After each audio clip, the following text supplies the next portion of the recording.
know that most of what you've seen, read, or heard about Billy the Kid is untrue? My name is Gail Cooper.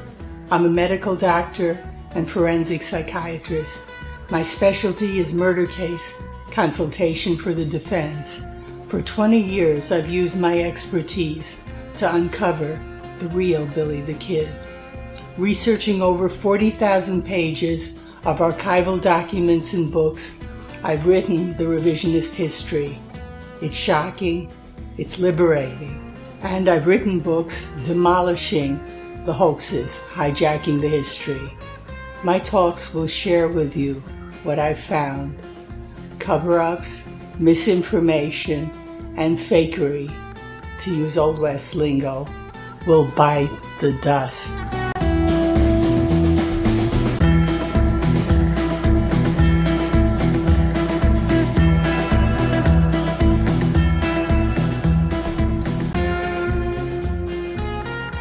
This talk debunks W.C. Jameson's and Frederick Bean's promotion of imposter Brushy Bill Roberts in their 1998 book, The Return of the Outlaw Billy the Kid.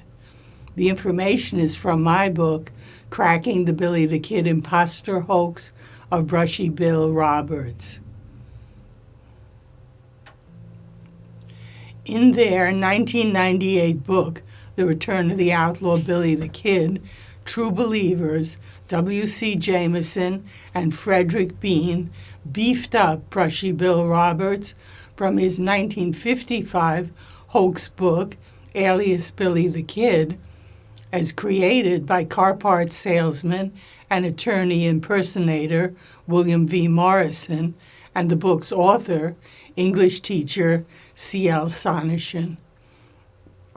Jameson and Bean's starry-eyed plan was to let Brushy convince readers himself from his 1949 to 1950 tape-recorded interviews with Morrison. Except Jameson and Bean also admit to, quote, inserting important historical and geographical references for clarity. That meant they tried to fix up Brushy's fatal ignorance and errors with newly discovered historical information, but their own ignorance left most of his mistakes untouched and revealed instead Morrison's and Sonneshan's original fix-up of his flubs in Alias Billy the Kid. So here's Brushy spewing his fatal errors, courtesy of Jameson and Bean. Childhood and early adolescence are all Brushy's fictions, errors, and Jameson's and Bean's fix-up attempts. He's raised by his fictional aunt, Catherine Bonney, now with a C instead of Brushy's K, after death of his fictional mother, her half-sister named Mary Adeline Dunn. Aunt Catherine takes him on unnamed travels until marrying a William Antrim in Santa Fe in 1873, as lifted from real Billy's mother's marriage certificate and unknown to Brushy. They move to Silver City, where Brushy has a fictional friendship with Jesse, misspelled Evans. At age 12, for no reason, Brushy leaves Silver City since he didn't know about real 15-year-old Billy's jailing there or his escape to Arizona territory. Brushy stays with his Roberts family for 2 years, being called Kid Roberts for being small. Fleeing his abusive fictional father, John Henry Roberts, as Texas Kid, he travels the Midwest, works with Belle Starr, encounters Jesse James and the Youngers, and returns to Silver City for Aunt Bonnie's dying. In 1877, he goes to work in Arizona, then encounters Jesse, misspelled Evans, and Lincoln County War outlaws. In New Mexico territory, he crosses the Guadalupe Mountains on foot to Seven Rivers, where he joins Jim and John Jones herding cattle for John Chisholm, then works for Pete Maxwell at Bosque Redondo, really 1860s Apache and Navajo concentration camp where Fort Sumner was later built. Then he works for Franco, Jesse misspelled Evans, then the Tunstall Ranch on the Fearless River, where a worker is Dave Rudabow, actually a criminal from Billy's 1880 history. For the Lincoln County War period, Brushy got everything wrong, even with Jameson's and Bean's fix-ups of adding regulators and polishing his bad grammar. Brushy states about the Murphy business versus Alexander McSween and John Tunstall. I remember how it all started. Lawyer McSween had been hired by the Murphy bunch to prosecute some of the Chisholm cowboys for rustling cattle. But when he found out the Chisholm boys were only taking back Chisholm cows that were stolen by Murphy's men, McSween switched sides and joined up with John Tunstall.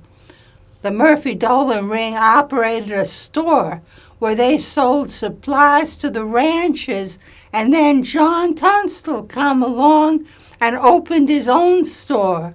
That's where the trouble really started between the two stores. McSween formed a partnership with Tunstall when he worked the case for Emil Fritz. Everything is wrong. Honest McSween quit as a lawyer for the Murphy-Dolan business, unknown to Brushy as the House, because they cheated on their government contracts to the Mescalero Indian Reservation and Fort Stanton by providing rustled beef and inferior flour and hay. McSween had no partnership with Tunstall.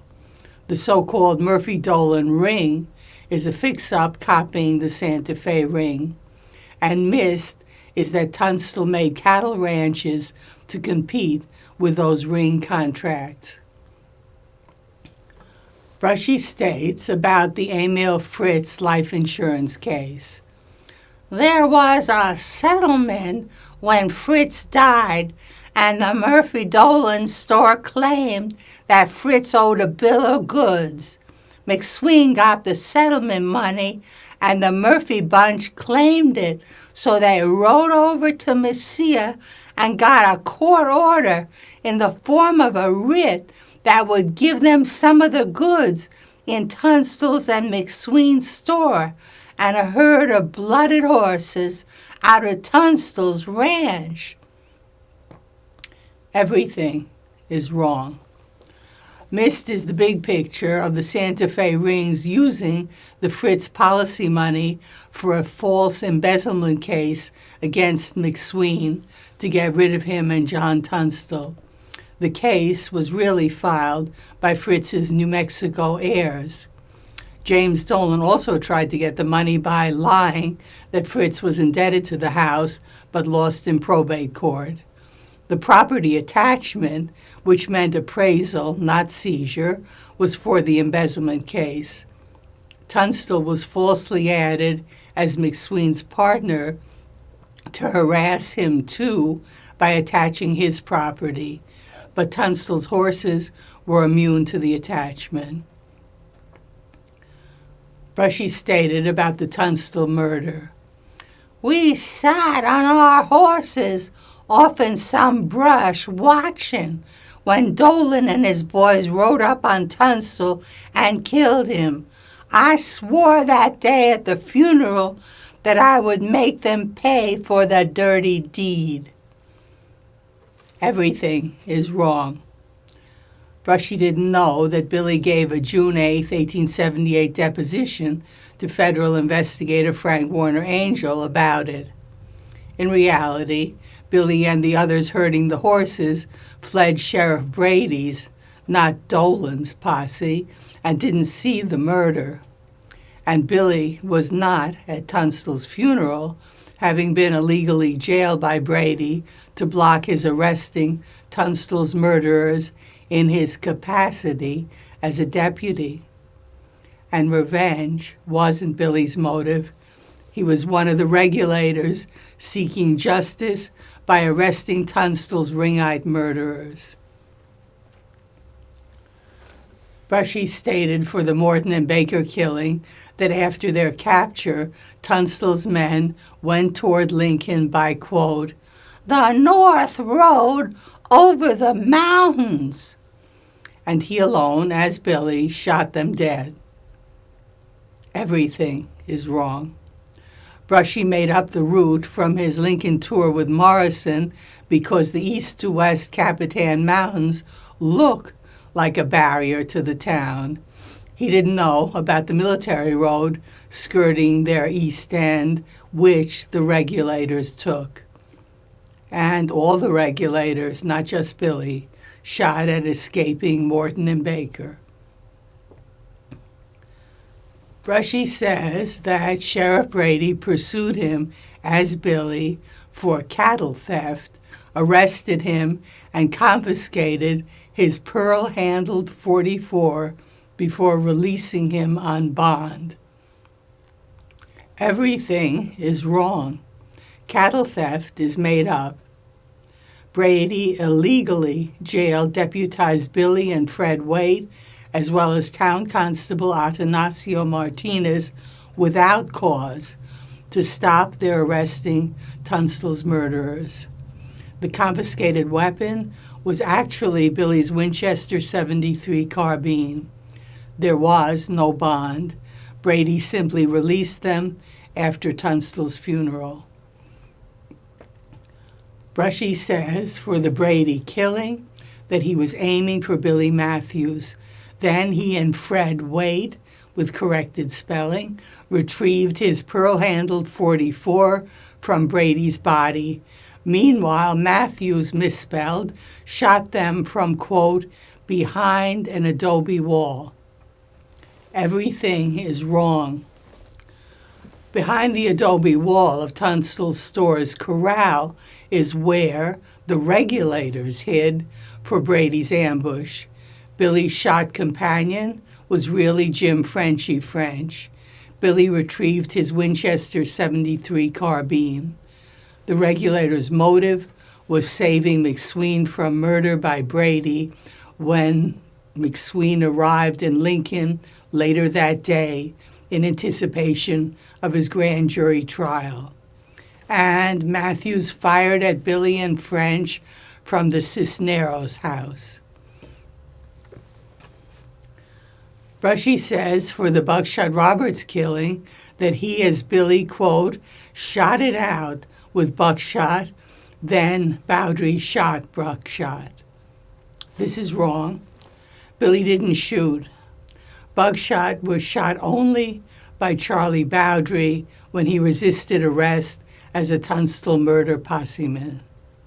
For the Lincoln County War, Jameson and Bean add the regulators, unknown to Brushy, and make up wrongly that they escorted McSween into Lincoln.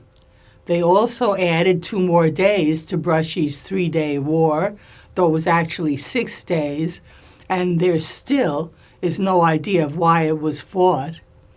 They used black to hide racist Brushy's rants, wrongly blaming defeat on what he slurred as N-word Fort Stanton soldiers. Brushy was unaware that in the escape from the burning McSween house, white troops shot at them, as real Billy testified against their commander, N.A.M. Dudley. The Governor Wallace period fares as badly.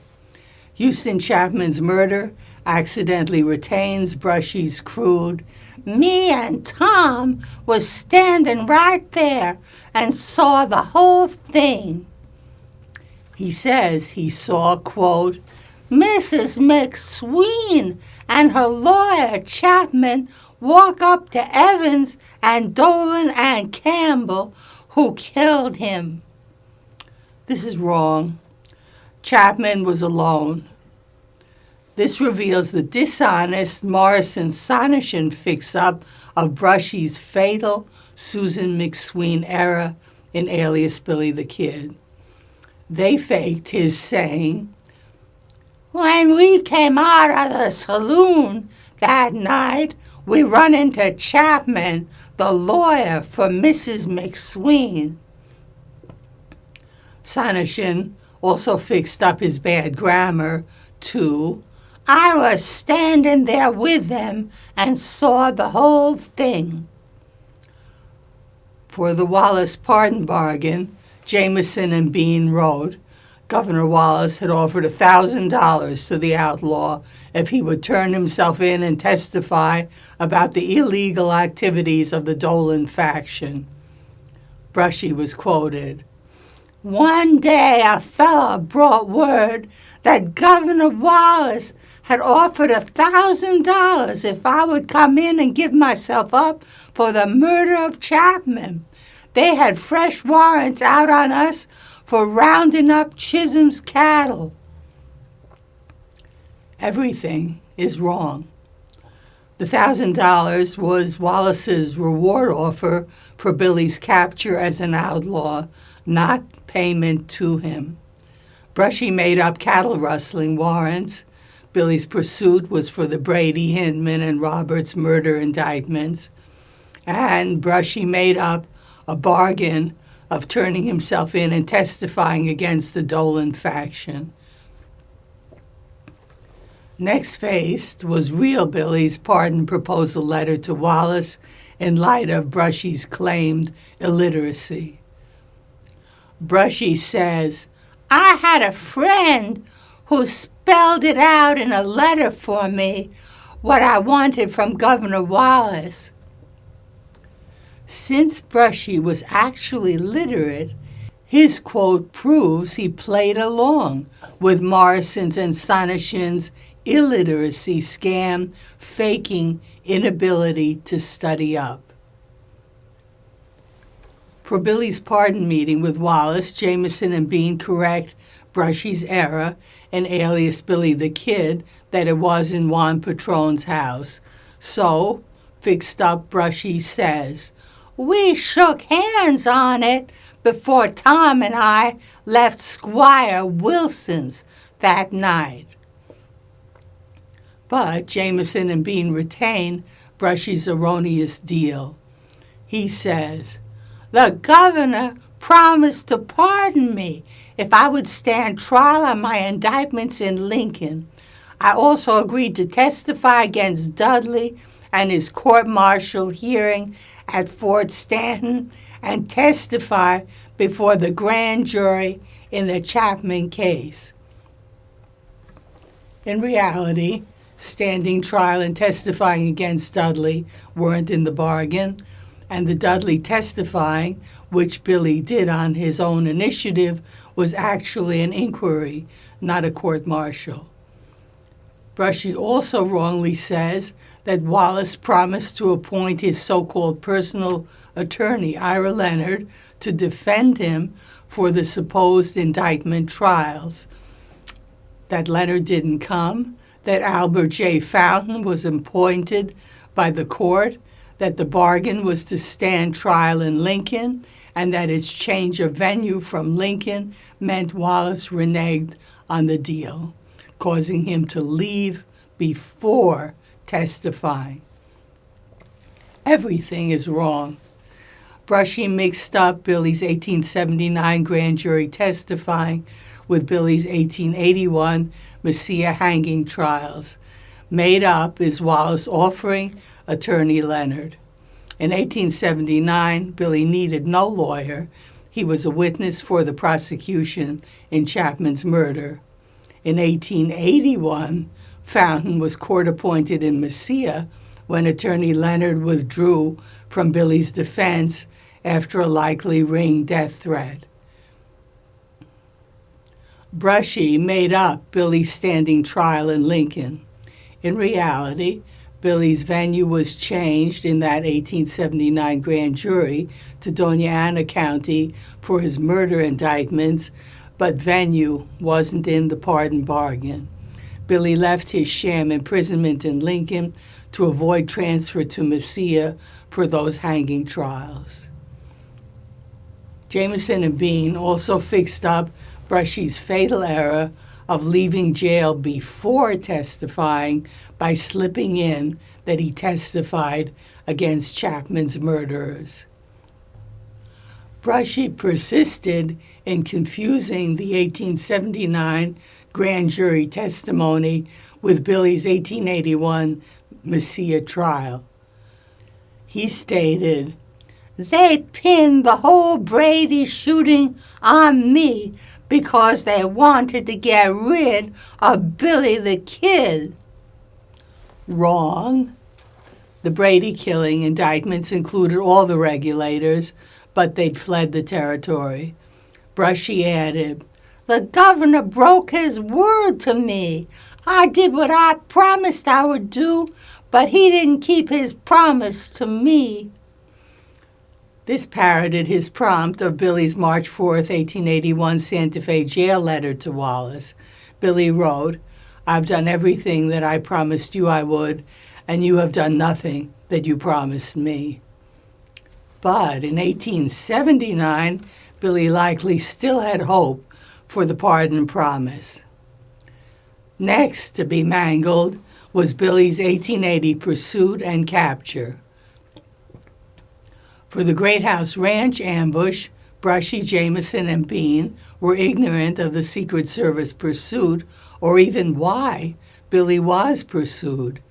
Brushy made up that the so-called Murphy Bunch were after him and his gang as, quote, cattle rustlers, and deputized a, quote, James Carlisle to head up the posse and hunt us down.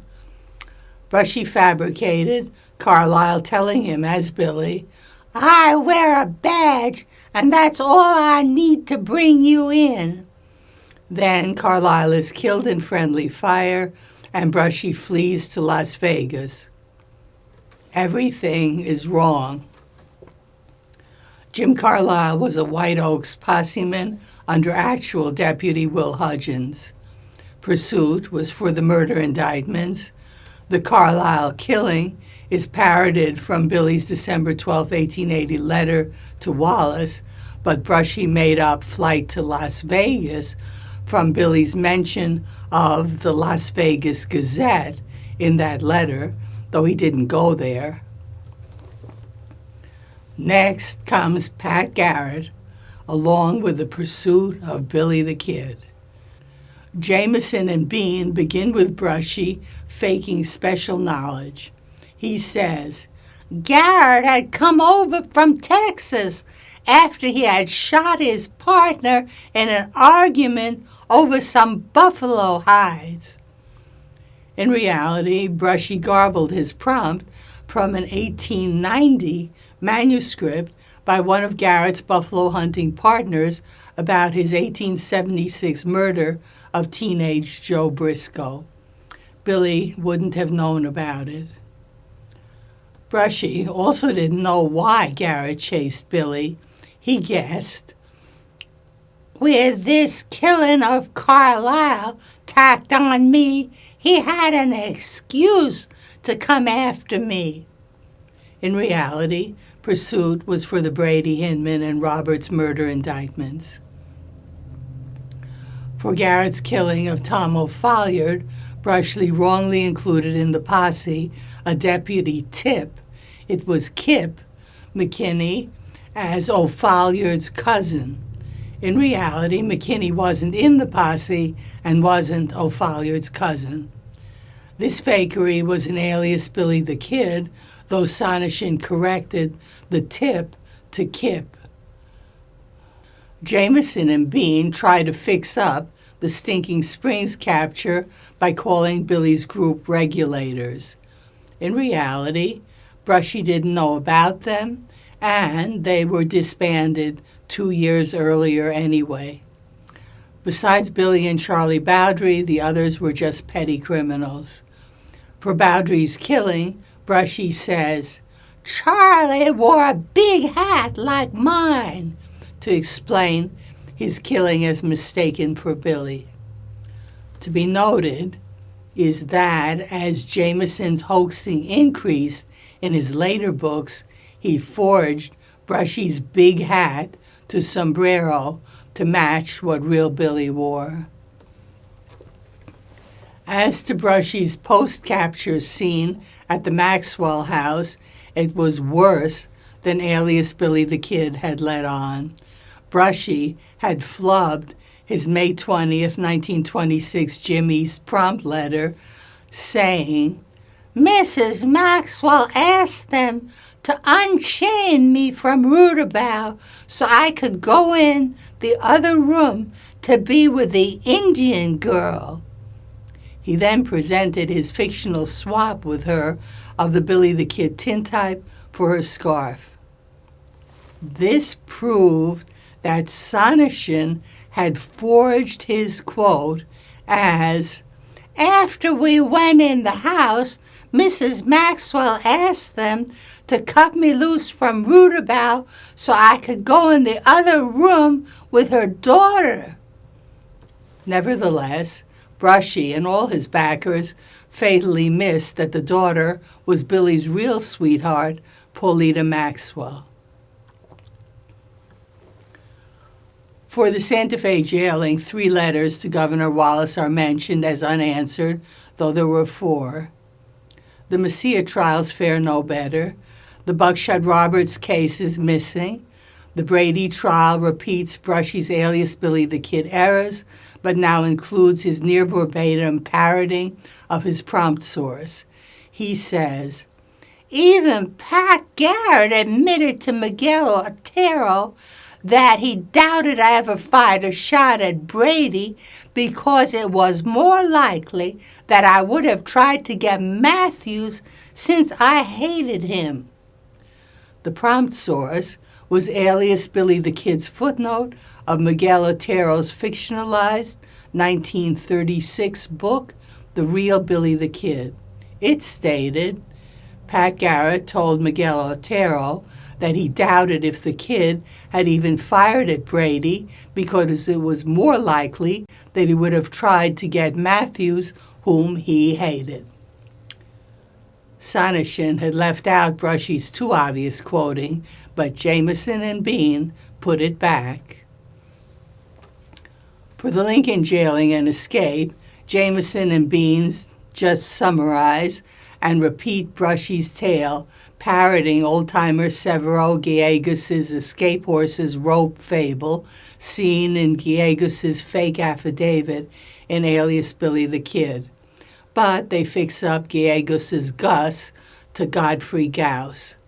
They also keep Brushy's errors of subsequent hiding out in Fort Sumner with Charlie Bowdry's widow, though she'd already left the town, and at Yerby's ranch, where Billy didn't stay. Barney Mason is still wrongly called Garrett's brother-in-law. Celso Gutierrez is still wanting to marry Brushy, and her husband, Sabal, is still called her brother because of their shared Gutierrez name. So, Jameson and Bean achieved the opposite of their intent. Displaying Brushy's real words proved his global ignorance of Billy Bonney's life, proving it wasn't his own. The next talk debunks Jameson's and Bean's and Brushy's Fort Sumner death scene in The Return of the Outlaw, Billy the Kid.